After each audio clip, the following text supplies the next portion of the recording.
I do to become their kid? Nothing. At no point can I go to my mom and say, I think I worked up enough courage to be your son. You know? You in? Right? At no point did that interaction happen. Even if we're adopted, there's usually nothing on the kid's part. The parents go in and say, this one is mine. Right? So there's no work that me as a kid or me as a child that can begin to say that you are now my parent. Right? But for some reason, he thought he lost that identity. He's already planted in his mind that he was not worthy to be called a son anymore. This idea of worthy, he's like, who told you that being my son was a thing you have to earn? You're my son because you're mine. Right? And so then the son, he's surprised because he has his speech. The father cuts him off halfway through the speech and then says, I like it, gonna put a ring on it, get him a robe, I want to kill a calf, I want this boy to know that he is mine. Right? He runs down the road. I have oh man, someone explained to me once that in this time it is undignified for an elder to run. But this father loved his son so much, he didn't care what undignified looked like. He just hiked up his robe and ran to his boy, and he didn't even wait for him to get home and said, you are mine. You are mine. So I'm going to do all I have to do to make sure you know that you're mine. So this, I can only imagine the whirlwind the younger son is going through as he's being ushered through, getting cleaned up and getting food in his stomach for the party that's coming later, making sure he's prepared for the feast. And while the other son is out in the field, not even sure why the feast is about to go down, still working his normal job, and he's upset that the father cared about his younger brother. Some of us are folks who never ran away from God. Some of us have been in the church, and that is we are comfortable there. This is like where we belong, but we still have this false thought that we have to earn this title to be God's, right? And so what the father does to the son is says, you have always been mine. You are still here. So everything I have is yours. Like when I go home to my mom, I don't have to ask for things out of the fridge. I open it. Sometimes she's mad about it, but she's still like, I did buy it, and what is mine is yours because I made that promise 27 years ago. Yeah, like you are mine, right? So what happens, no matter what, he said, this stuff is all yours, but you have been thinking that just because you were working outside that I owed you something. But I don't owe you anything. You don't owe me anything because love goes deeper than that. For many of us, we have lived into a lie that we have to earn love by doing some crazy things. But only thing God wants us to do is to come and say, I want to be yours. I'm glad to be yours. I'm tired of working for it. I'm tired of striving. I'm tired of giving my all and getting nothing back. I just want to be yours. And because of that, we then do work. Because we are loved, we then go out and we still work out in the field. Why? Because we are loved by a creator so great that we want to give him our best in whatever things that we're doing. So there's a song so I know that my voice is not awesome, but God says sing a sweet song to his ears. So I want to just let you listen with me as I sing this next song, but it's called Come Out of Hiding. And the reason I love this song is because it is giving us the command that God has tried so hard to remind us that I've known you and seen you well before you have known or seen yourself. And I love you. Through your guilt, through your shame, through your pain, I love you. You're mine. I cry when you cry.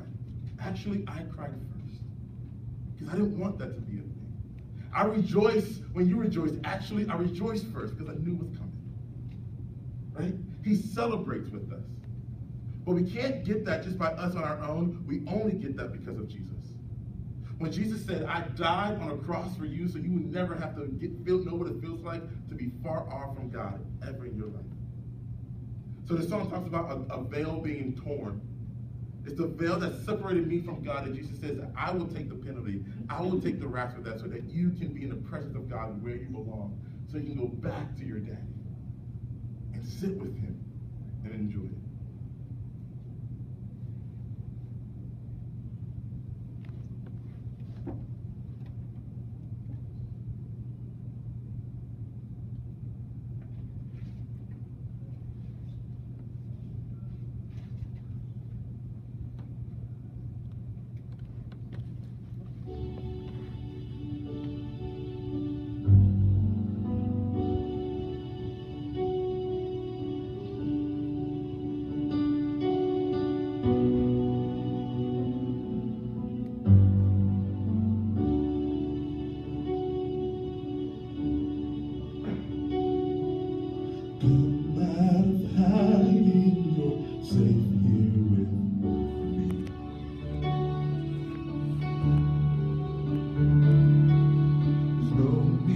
Cover what I already see.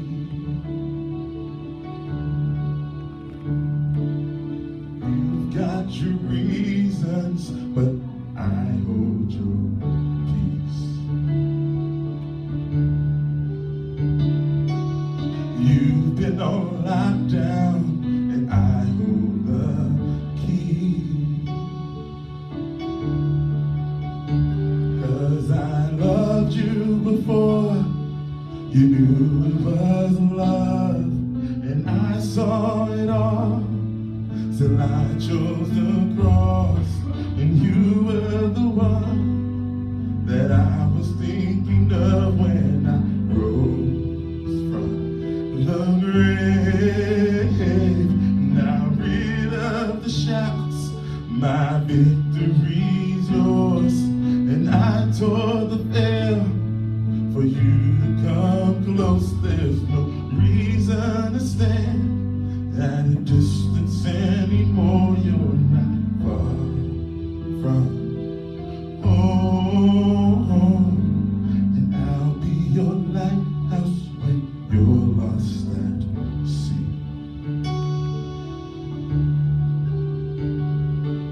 And I will illuminate everything. No need to be frightened by intimacy. And just throw off your fears and come running to me. Oh, 'cause I loved you before you knew it was love, and I saw it all till I chose the cross, and you were the one that I was thinking of when I rose from the grave. Now rid of the shackles, my victory's yours, and I tore the veil so you to come close. There's no reason to stand at a distance anymore. You're not far from home.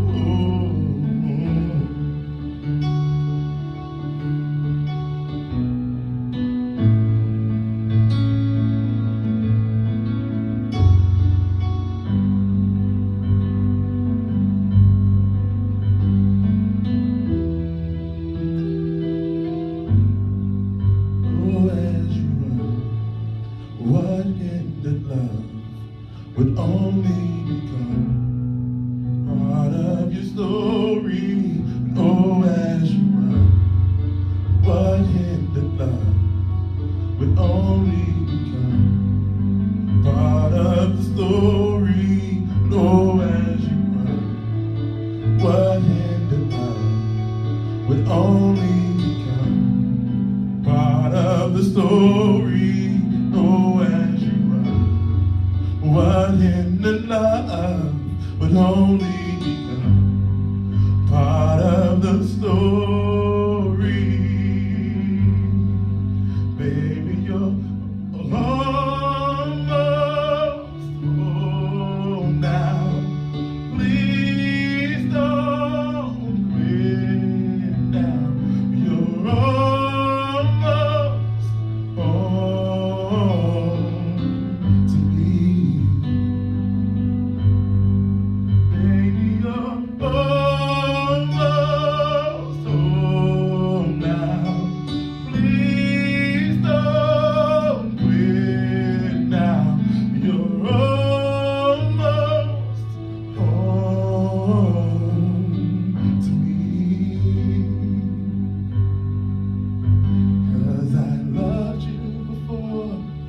You knew it was love, and I saw it all.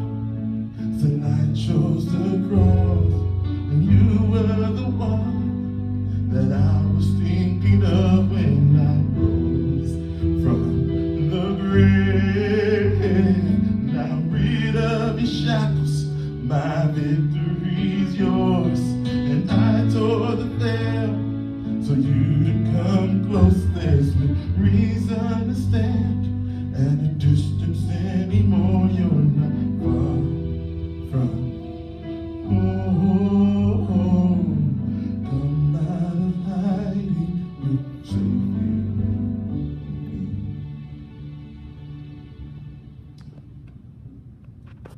As the worship team comes back up for it is interesting to me that we choose or try to hide from God in so many ways.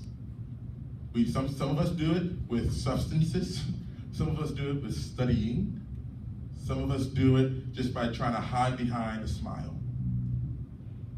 But God has already told us long before today that we are His.